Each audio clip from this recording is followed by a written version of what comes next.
Salut à tous, alors ceux qui suivent mes aventures, j'ai pris un petit peu de retard, merci à eux qui m'ont envoyé donc cette information que je n'avais pas forcément vue et on avait déjà un petit peu des photos donc de ce SUV. Je crois qu'à un moment donné, ce qui manque cruellement aux véhicules globaux, c'est au-delà d'une compacte, une petite berline, parce que même moi qui aime bien les SUV, commence à en avoir marre là, de toutes ces déviances, donc euh, basalte.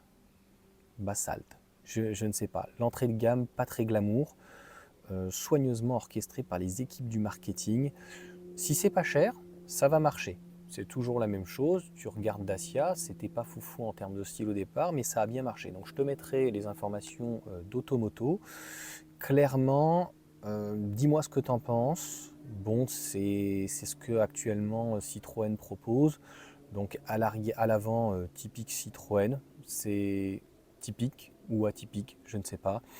Et à l'arrière, heureusement que c'est un haillon, mais ça ressemble un petit peu au dernier design ou des C Élysée qu'on pouvait retrouver donc des pays en voie de développement. C'est comme ça donc qu'on dit. Concrètement, je voulais en parler parce que je trouve que c'est extrêmement moche. Donc il va falloir que nos amis de chez Stellantis qui veuillent positionner donc Citroën sur de l'access, du low cost, tu l'appelleras comme tu veux, et bien franchement que ça soit autre chose. Donc je ne sais pas honnêtement si elle va être proposée en électrique, donc logiquement ça doit être en thermique, mais on passe du coq à l'âne, hein. On passe quand même de Citroën qui était le fleuron avec les DS et autres, etc. Franchement, ayant apprécié la marque au minimum, avec voilà, les C5, les C6, puis après ils ont un peu déserté avec DS et la DS3 qui était sympa. Les nouvelles DS qui ont du mal franchement à trouver preneur, ça fait vraiment de la peine pour Citroën. Franchement, de faire un tel massacre, tu vois le style, ça fait pitié, ça fait vraiment de la peine.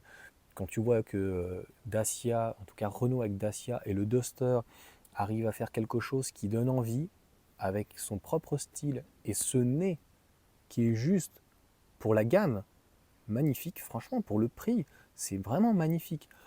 Là, tu te dis, j'espère que je vais en avoir pour mon argent parce que franchement, il n'y a que les chevrons. Ils ont mis les chevrons.